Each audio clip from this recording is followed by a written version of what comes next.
Sur les amendements 22, 26, 25 et 27.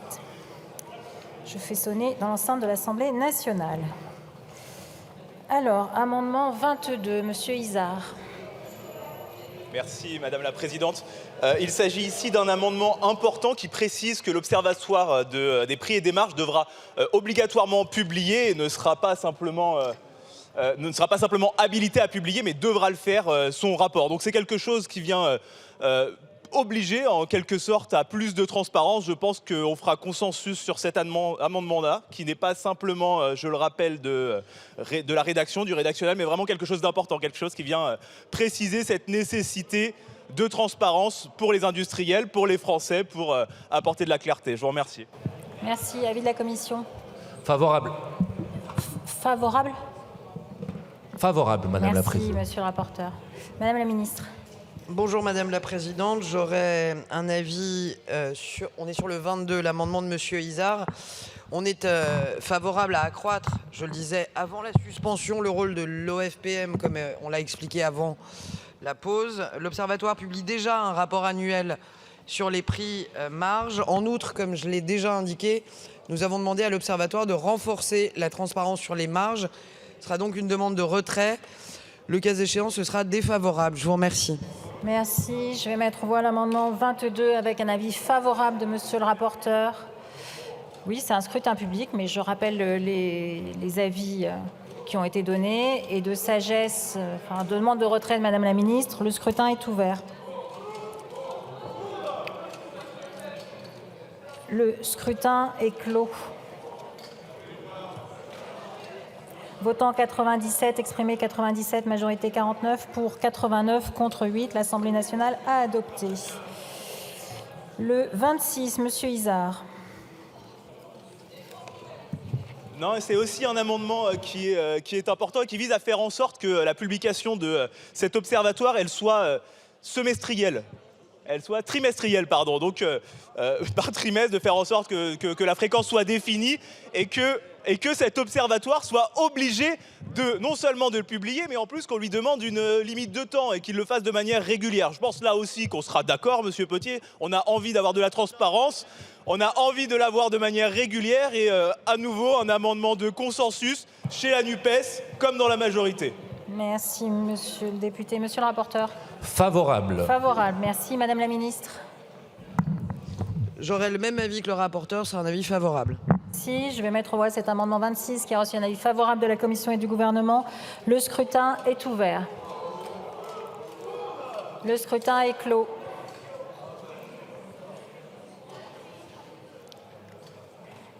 Votant 104, exprimé 104, majorité 53, pour 103, contre 1. L'Assemblée nationale a adopté. Et il fait tomber le 25. Amendement 27, Monsieur Izard. Ici, c'est vrai. Ici, il s'agit d'un amendement qui vient préciser un petit peu de sécurité pour tout de même les entreprises, les PME, les ETI françaises, en maintenant tout de même dans ce rapport le secret des affaires, parce que nous avons envie de plus de transparence sur les marges qui sont faites par nos industriels. Et eux-mêmes le demandent, cette transparence, parce que y a quelque chose aussi qu'on a entendu lors de nos auditions, Monsieur Bompard, et là c'est vrai, je vous l'accorde, ça vient des industriels. C'est que tous nous disent que finalement, ce n'est pas eux qui font des marges excessives. Et pour autant, on l'a observé, des marges excessives, il en existe. Alors, apporter plus de transparence, c'est permettre à ces industriels qui ne font pas de marges excessives, des PME françaises, des belles entreprises françaises, de finalement prouver qu'elles sont de bonnes entreprises qui ne font pas de beurre sur le dos des consommateurs françaises, et pour autant d'aller trouver ces marges-là pour pouvoir les rendre aux consommateurs français. Donc ici, ce que je propose dans cet amendement, c'est de maintenir le secret des affaires, de ne pas créer de déséquilibre pour nos entreprises, sans pour autant contrer le besoin de transparence que cet observatoire du prix et des marges apportera avec ce rapport qui sera publié de manière obligatoire et de manière trimestrielle. Je vous remercie. Merci, Monsieur le député. Avis de la Commission. Merci. En fait, c'est purement rédactionnel puisque ça figurait déjà, mais favorable. Favorable. Madame la Ministre. J'aurais un avis favorable sur l'amendement 27. Je vous remercie. Merci, je vais le mettre aux voix. Je vous rappelle qu'il y a un scrutin public avec un avis favorable de la Commission et du gouvernement. Le scrutin est ouvert. Le scrutin est clos.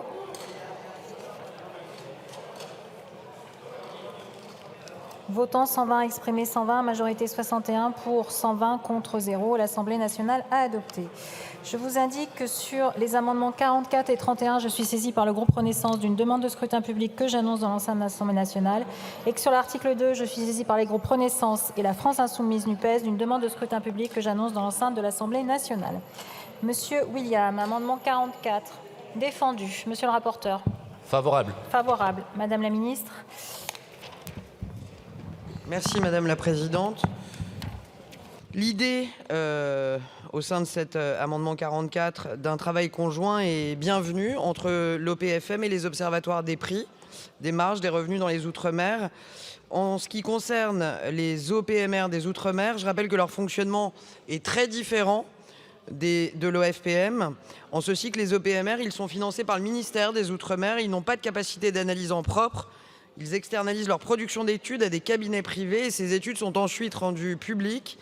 Leur domaine d'intérêt ne se limite par ailleurs pas uniquement à l'alimentaire, mais il m'a semblé que cet amendement était un amendement de bon sens, qui par ailleurs n'imposait pas une charge supplémentaire puisque cette association est sur une base volontaire. C'est la raison pour laquelle je vais émettre en cohérence, puisque vous le savez, nous sommes opposés à l'article 2.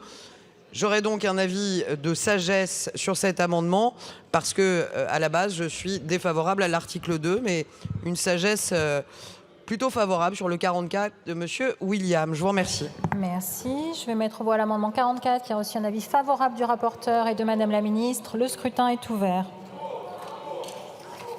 Le scrutin est clos.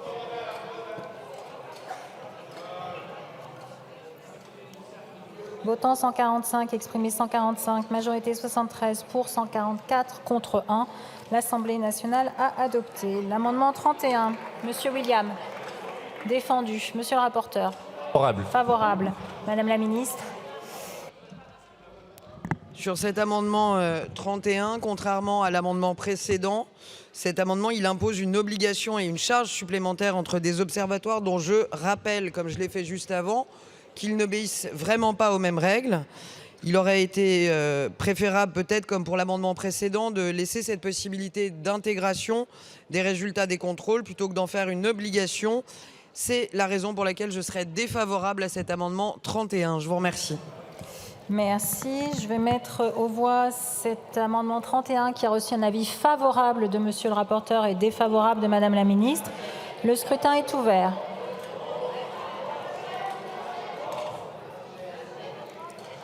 Le scrutin est clos. Votant 161, exprimé 161, majorité 81 pour 97 contre 64. L'Assemblée nationale a adopté. Je vais mettre aux voix l'article 2, qui fait aussi l'objet d'un scrutin public. Je vous invite à rejoindre vos places. Le scrutin est ouvert. Le scrutin est clos.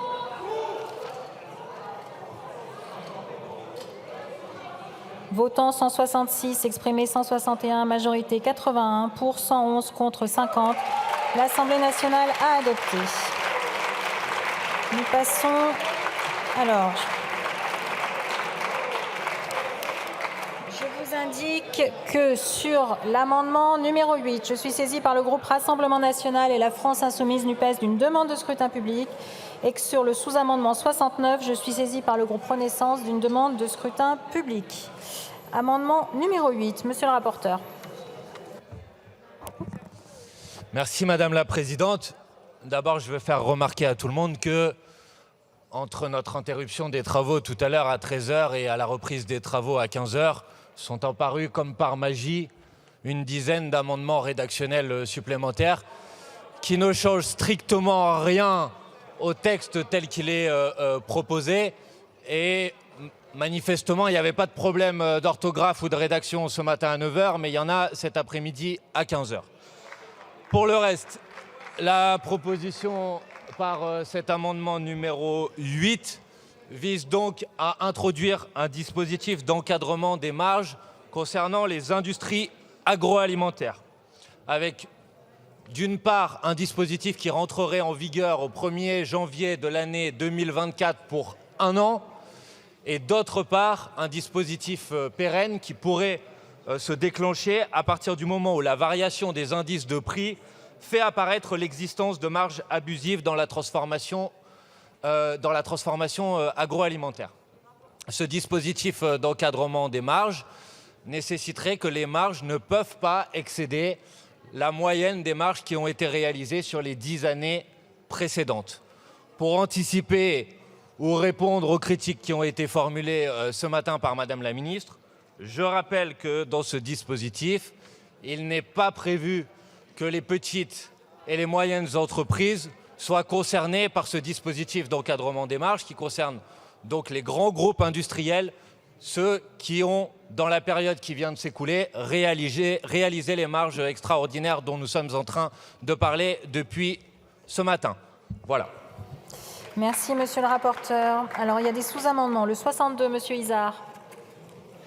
Oui, merci, Madame la Présidente. Il s'agit ici, effectivement, d'un amendement rédactionnel qui vise à remplacer dès lors qu'il constatait que, par le mot « lorsque » qui vient proposer de limiter l'inflation législative en faisant des phrases un peu plus directes et plus claires.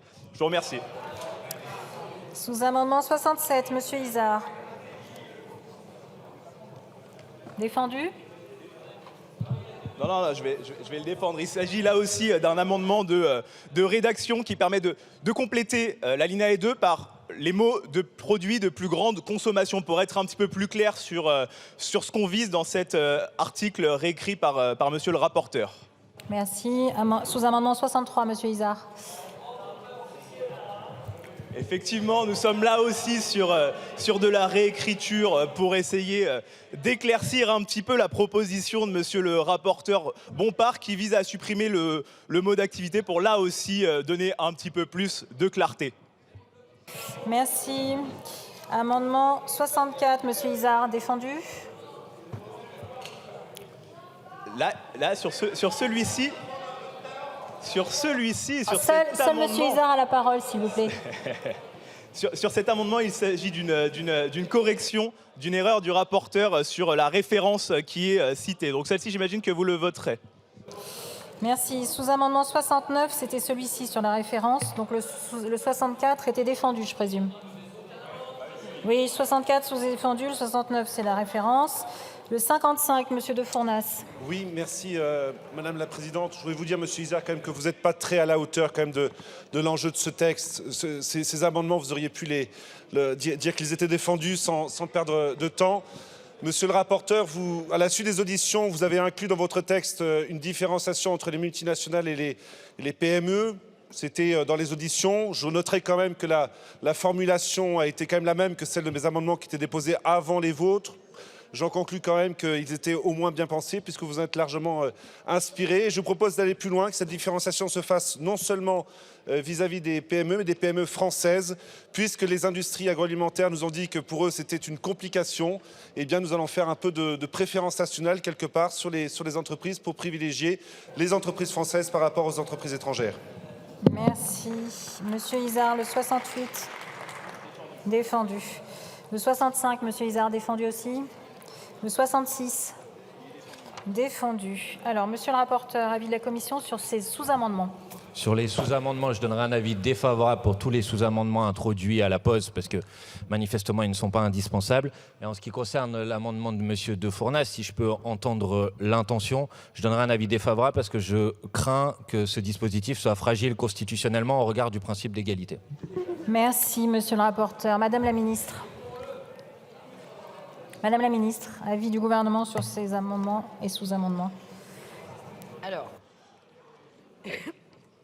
sur l'amendement du rapporteur Bompard.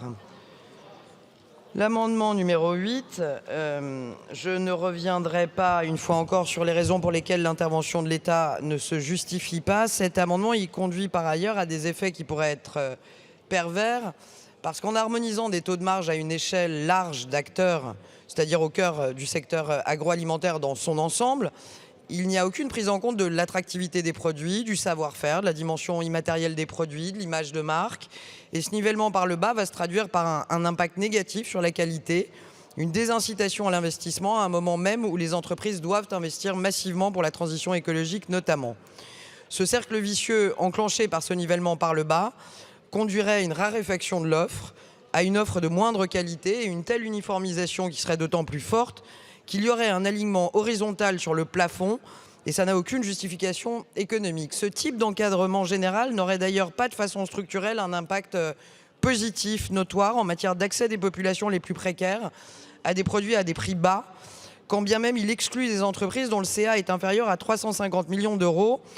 J'aurais un avis défavorable à cet amendement, tout en rappelant, parce que je sais que on aime bien la précision au Parlement et c'est une qualité, que quand j'ai fait ma discussion générale, qui est évidemment publique, à la page 4 pour être précise, monsieur le rapporteur, je mentionnais que dans votre texte originel, à l'article 2, et je le confirme, il n'y avait pas l'ombre d'une exclusion des PME lorsque le texte a été déposé en commission. En revanche, je vois que vous avez évolué entre-temps et je vois que les députés RN ont désormais proposé un amendement 8, une exclusion des PME, ce qui n'était, je le redis, pas le cas dans votre texte initial, originel. Ce sont mes mots précis et je les confirme. J'aurai donc un avis défavorable sur l'amendement numéro 8 de monsieur Bompard. Sur les amendements rédactionnels, j'aurai un avis de sagesse. Sur les sous-A, et sur le sous-amendement de monsieur De Fournas, pardonnez-moi monsieur, je précise parce que ça me semble important, dans le cadre de ce distinguo que vous avez proposé, vous proposez une préférence entre guillemets nationale en excluant du dispositif les PME et les ETI dont le siège social est en France et dont le chiffre d'affaires est supérieur à 350 millions d'euros. Je rappelle pour ceux qui l'oublieraient que nombre de multinationales ont des sièges sociaux en France et qu'en l'occurrence ce seul distinguo de la localisation du siège social ne serait pas excluant à l'endroit des entreprises que vous visez. Ça n'est qu'une remarque du gouvernement qui a, je crois, encore le droit d'en faire. Et c'est pourquoi j'aurai aussi un avis défavorable sur ce sous-amendement numéro 55. Je le redis, sagesse sur les rédactionnels. Merci. Merci Madame la Ministre. Monsieur le Président. Merci beaucoup Madame la Présidente.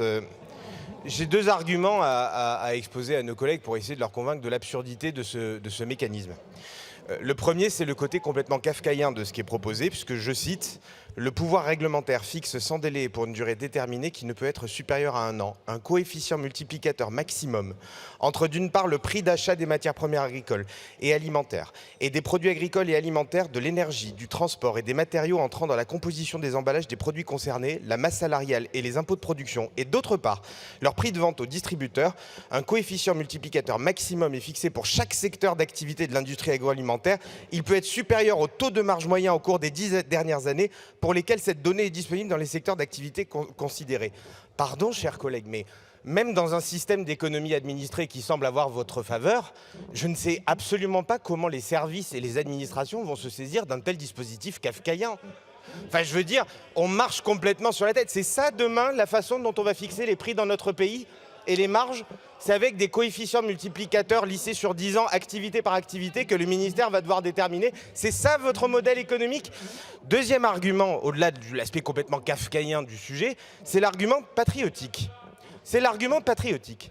Parce que ce contrôle-là, il ne peut être opéré que sur des entreprises dont on connaît les marges, les coûts, la décomposition du compte de résultat, du bilan. Mais on ne peut absolument pas effectuer ces contrôles-là sur des entreprises étrangères. On peut le faire uniquement sur des groupes français. On peut uniquement le faire sur les groupes français. Donc vous allez avoir des centrales d'achat, des supermarchés qui vont acheter par exemple des pâtes ou du risotto fabriqué en Italie, etc. On n'aura aucune capacité de contrôler les marges de ces boîtes qu'ils produisent. Elles ne sont pas basées en France. Donc vous n'aurez pas accès au compte de résultat. Donc vous allez par contre embêter des entreprises françaises dont le siège social est en France, qui déposent des comptes en France. Elles, par contre, vous allez leur mettre un coefficient multiplicateur avec un truc sur 10 ans. Par contre, les entreprises qui exportent en France et dont nous importons les produits, elles peuvent marger comme elles veulent. Il n'y a aucun problème. Où est la cohérence patriotique d'un dispositif où on va venir pénaliser des groupes français basés en France Et à l'inverse, on sera incapable, bien sûr, de contrôler les entreprises étrangères dont on n'a pas une once d'idée de leur compte de résultat et de leur coût de production depuis leur lieu de production. Donc c'est un amendement qui est anti-patriotique, je le dis très clairement, et qui va venir dégrader notre production industrielle en France. C'est pour ça que pour ces deux raisons kafkaïennes et de patriotisme, j'émets à titre personnel, et notre commission d'ailleurs l'a très bien dit, elle était complètement défavorable au sujet, un avis très défavorable, monsieur le rapporteur, à cette disposition. Merci, Monsieur le Président. Monsieur de Fournas.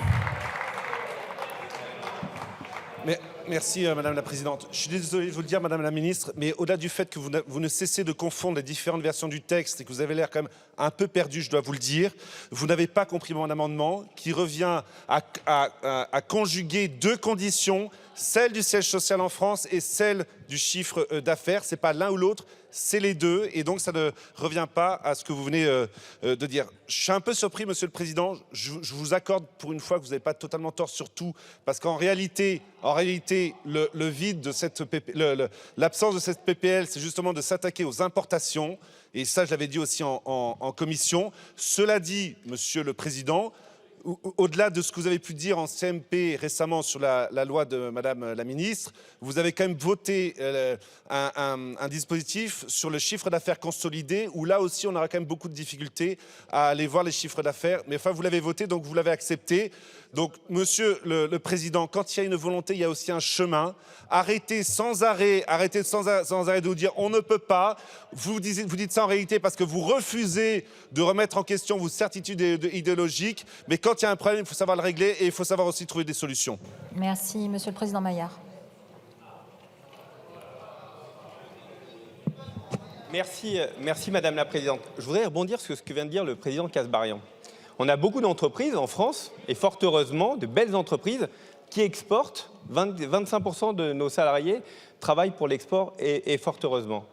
Vous avez un produit, je pars dans la réflexion que vous portez, vous avez un produit A. En France, vous nous forcez à vendre à un prix. Mais une entreprise française, elle va aller vendre à l'export puisqu'elle pourra le vendre plus cher. C'est comme ça que vous organisez de la pénurie en France. Quand le président Kasbarian, tout à l'heure, vous a expliqué pourquoi dans tous les pays du monde où ce que vous dites a été essayé, à chaque fois, ça a été un échec.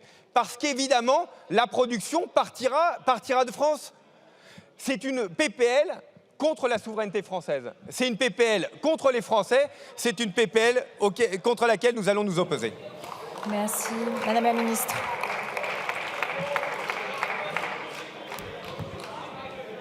Je voudrais juste dire rapidement, éventuellement, si ça intéresse à Monsieur le député de Fournas,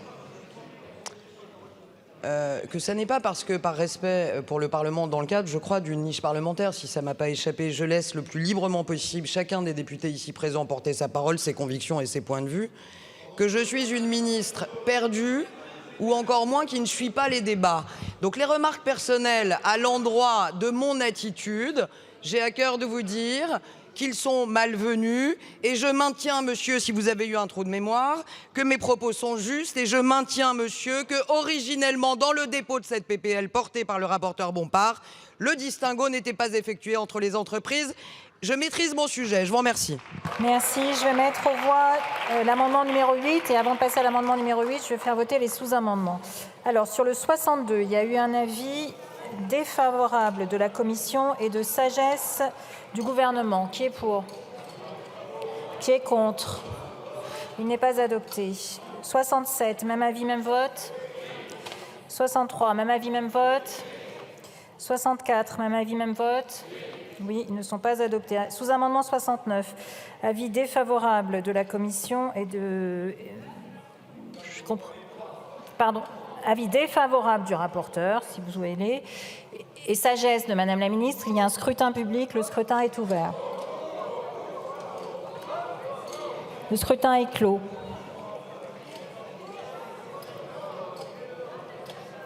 Votant 202, exprimé 199, majorité 100, pour 112, contre 87. L'Assemblée nationale a adopté. Sous-amendement 55, avis défavorable, Commission, Gouvernement. Qui est pour? Qui est contre?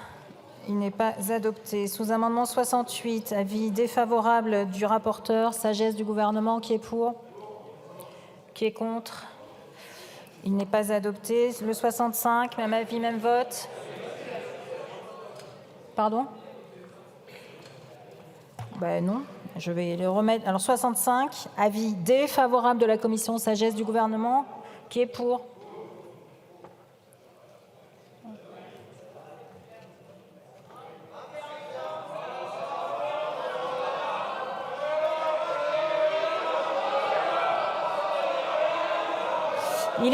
Qui est contre? Il est adopté. Le 66, avis défavorable du rapporteur, sagesse du gouvernement. Qui est pour? Qui est contre? Il n'est pas adopté. Nous passons maintenant au vote ainsi de l'amendement numéro 8 qui est partiellement sous-amendé avec un avis favorable de la commission puisque c'est l'amendement du rapporteur et défavorable du gouvernement. Le scrutin est ouvert. Le scrutin est clos.